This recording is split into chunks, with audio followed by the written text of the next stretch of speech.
Welcome back to English with Tuna.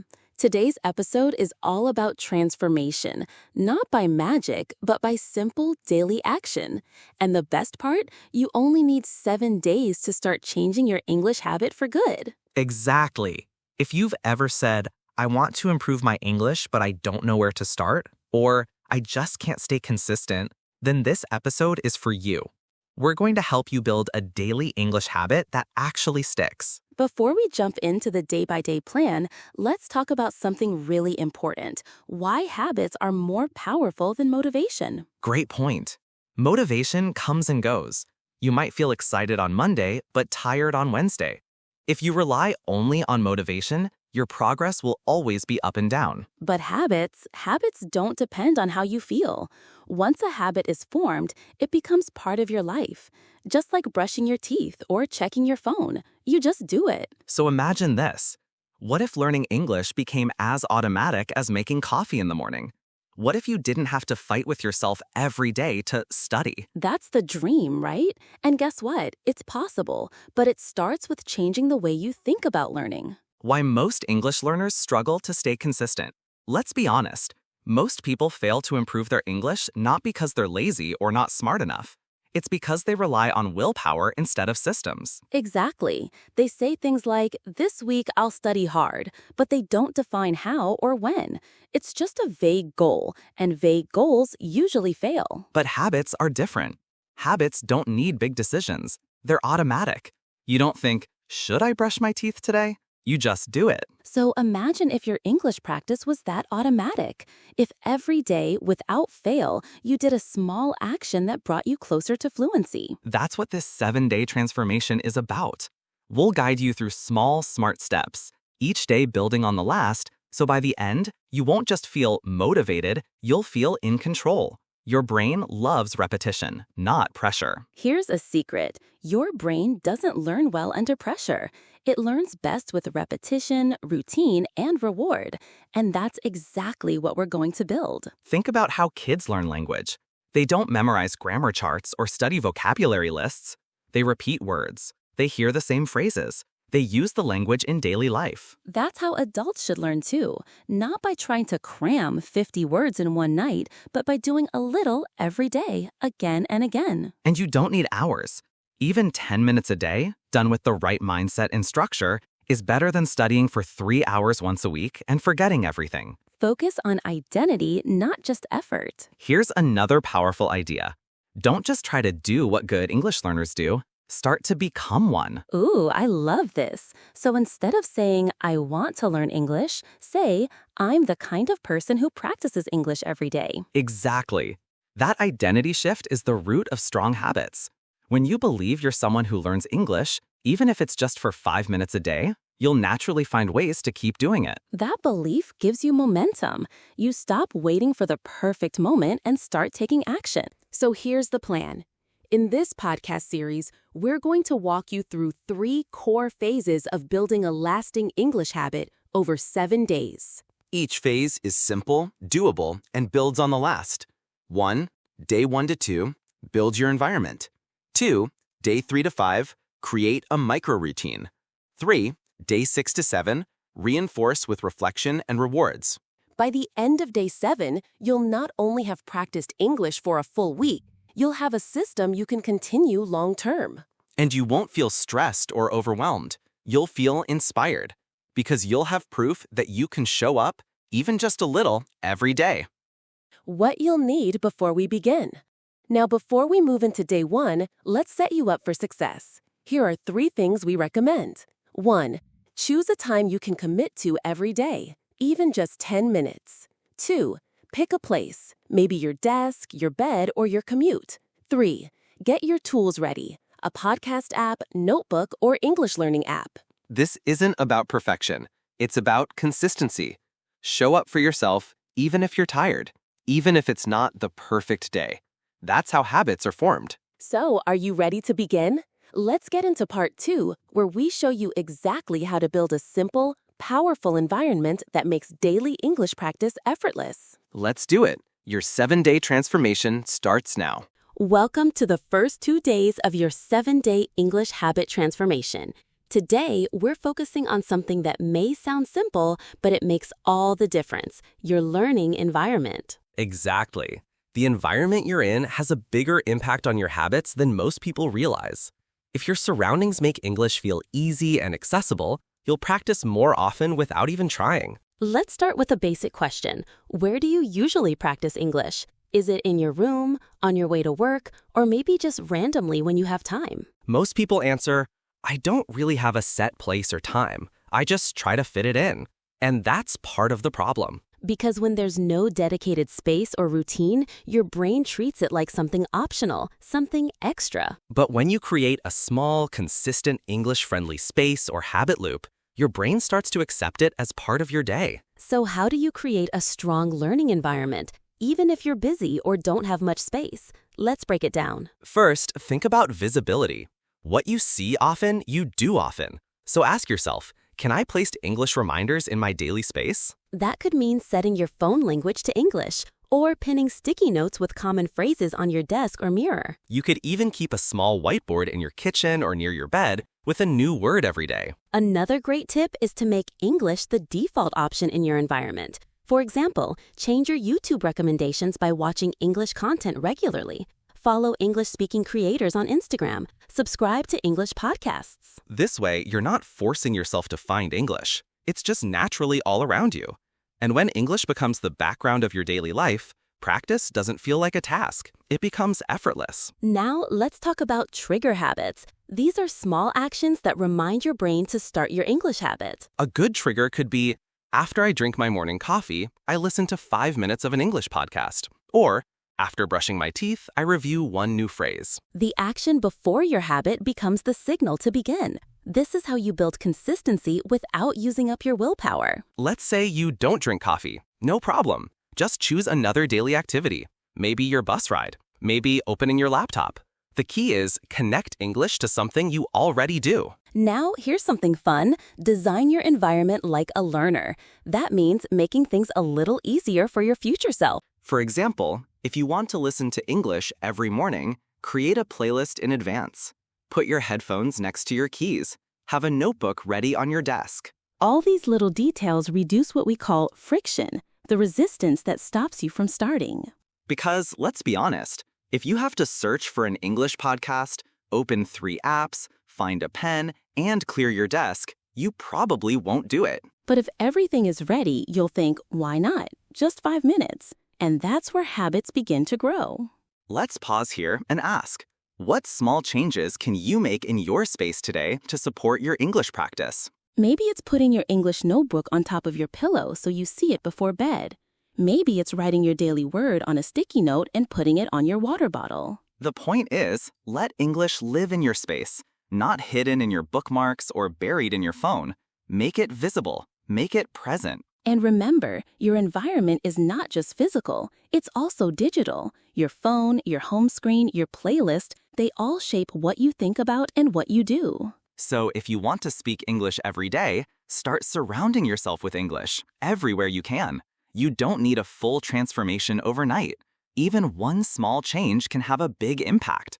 Pick one idea from today and apply it right now. In just 2 days, your world can feel more English-friendly than ever. And that's what prepares you for the next step. Because coming up in part 2, we'll help you design a micro routine, a tiny daily system that you can repeat with almost zero effort. And once you've got your environment and your routine working together, that's when the real transformation begins. Stay with us. Welcome back. So far, you've made your environment more English-friendly. You've started seeing English around you, hearing it more often, and making space for it in your daily life. Now it's time to take the next step, building your micro routine. This is where your English habit really starts to form, not from effort, but from repetition. And when we say micro, we mean it. This is not about studying for an hour a day. It's about creating a repeatable routine that takes just 5 to 10 minutes, but gives you long-term power. Let's start with this question. What's the one small English action you can do every single day no matter how busy or tired you are. That's the core of your micro routine. Something so small you can't say no to it. Something that becomes automatic, like brushing your teeth. For some people, that might be listening to an English podcast while making breakfast. For others, it might be writing one short sentence in a journal, or even watching a 3-minute English video with subtitles. Let's break down what a good micro routine includes. There are 3 key elements: timing, trigger, and task. 1. Timing. When will you do it? First, decide when you'll do your English routine. Morning, evening, during lunch. Choose a moment that naturally fits into your day. The best time is when you already have some kind of regular habit. For example, right after coffee, after brushing teeth, before going to bed. If your routine fits into your current lifestyle, it won't feel like a burden. It'll just be part of what you already do. 2. Trigger. What reminds you to start? Next, you need a trigger, something that tells your brain, now it's time for English. This could be something simple like opening your English app after breakfast, or plugging in your headphones on the way to work. Here's a tip. Pair your English task with a habit you already have. That's how the new habit sticks. For example, after I wash my face, I open my English podcast. It becomes natural. 3. Task. What exactly will you do? And finally, the task. Be very specific. Don't just say study English. Say, watch one 5-minute video, or write 2 new sentences, or repeat 5 phrases aloud. If your task is too big, you won't do it. Keep it small, clear, and easy to repeat. Remember, this is about identity. You're not just doing English, you're becoming someone who speaks English every day. How to build a real-life micro-routine. Let's build a sample micro-routine together. Here's one example.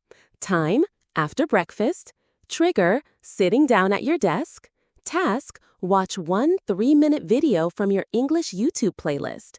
Write down one new phrase and say it out loud. This takes just 5 minutes, but if you do it every day, your brain starts to expect it. English becomes part of your daily rhythm. Here's another example for people who are always on the move. Time, on the train or bus to work. Trigger, plug in headphones. Task, listen to a podcast episode and repeat one phrase you like. You don't need a desk, you don't need silence, just a small moment of intention.